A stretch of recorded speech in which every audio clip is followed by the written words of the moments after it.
My name is Maria Reese. And my name is Maya Larcon. And this is our History Rush project. Today we'll be talking about the Holocaust.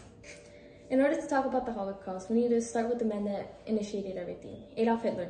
Although people already had anti-Semitism ideology, it was enforced and acted upon due to Hitler. Wait, but what is anti-Semitism? Didn't he create a book that influenced people? Yes. Anti-Semitism is the discrimination of Jews believing they are lower than normal people.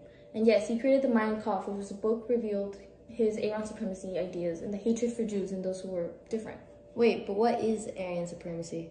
Aryan supremacy is that people who are white, blonde, and have blue eyes were superior and should have more power than others. Isn't it funny how Hitler wasn't even blonde and he didn't have blue eyes? Hang on a second, wasn't he born in Austria?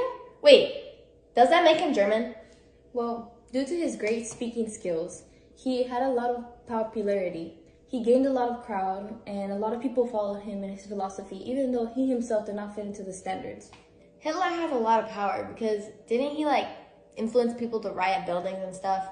Isn't it called the Night of the Broken Glass? Yes, that is also known as Kristallnacht, which is there was a riot against Jews and destroyed all of their buildings, or at least most of them.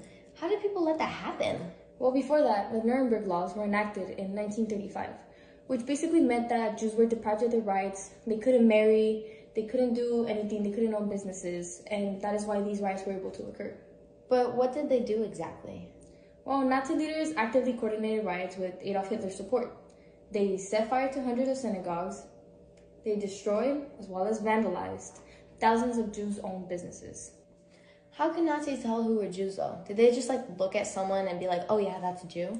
Well, Jews were forced to wear the Star of David, which was usually in their clothes or their sleeves, and it was a religious symbol in order to identify them. Oh yeah, they also discriminated them by putting them in ghettos.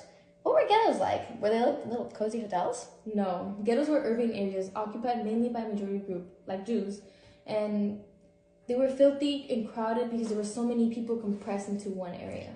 Oh, normally there was a bunch of people crammed into one room, right? And wouldn't that be filthy and full? But they didn't stay in ghettos forever though, right?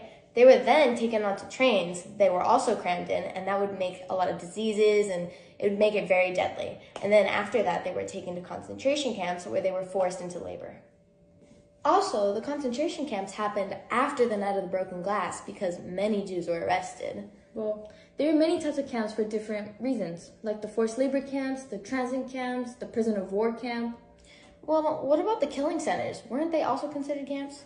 Although many already died within the camps themselves due to starvation, diseases, and Nazi entertainment, the killing centers were established for mass murdering of these individuals. What was Hitler's reason to this? Why would he do it? Well, Hitler, as many other Germans, wanted to eradicate the entire Jewish population within Germany. How come people didn't do anything about the killings of these people, though? Actually, many people did not realize that the places that were closed were actually concentration camps. They seemed like these big factories that had smoke because they had gas chambers where they were trick the Jews and say they were taking a shower. They would go in and incinerate them. Jeez. What about the ashes that would fall down? People would believe it was some type of heavy smoke and wipe it from their windshield or their windows. Ew.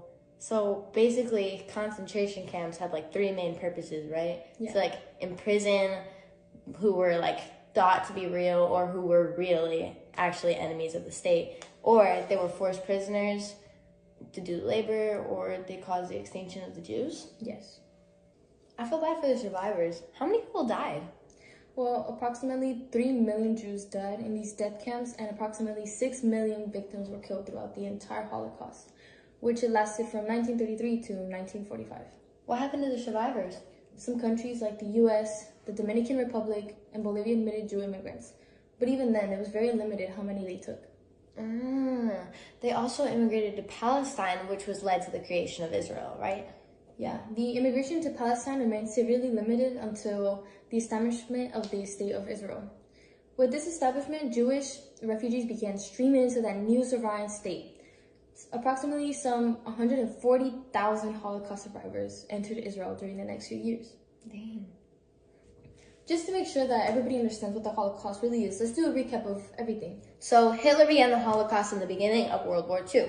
Yes, and then he created laws like the Nuremberg laws in order to take away the rights of Jews and cause destruction in society in order to diminish them. And then he established the ghettos, which when they got too expensive, he sent them to concentration camps through little train wagons. Yeah, and there were many type of camps, and they served in order to make them do labor, and when they were no purpose to them anymore, they would kill them.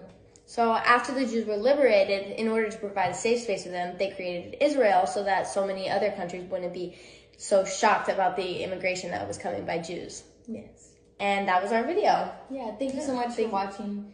Thank you. This is Marie and Maya, and we have the Holocaust. The end.